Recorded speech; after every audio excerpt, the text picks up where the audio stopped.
Good morning and welcome to your Daily Sparks. You know, when I think of being surprised by God and amazed, I always think of the burning bush situation, where Moses saw the bush, it was burning, but it was not being consumed.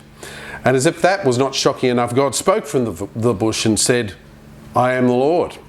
So notice that God didn't speak until Moses decided to investigate. So God made the first move. He set up the burning bush. And it was up to Moses to say, well, what's going on with this bush? And to have a look at it and to investigate further. But God had something to say, and it was only if Moses wanted to hear. But Moses investigated, and it piqued his interest.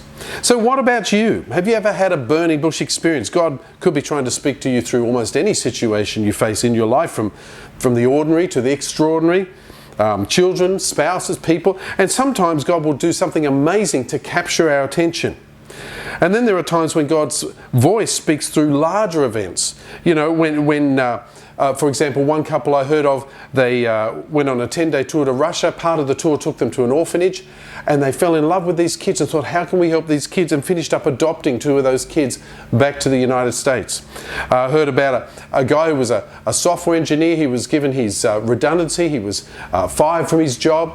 He walked away. He said, Lord, well, you know, I've been at this job for so long. What have you got for me? But God opened up the way for him to train at a seminary, and he went on to become a pastor.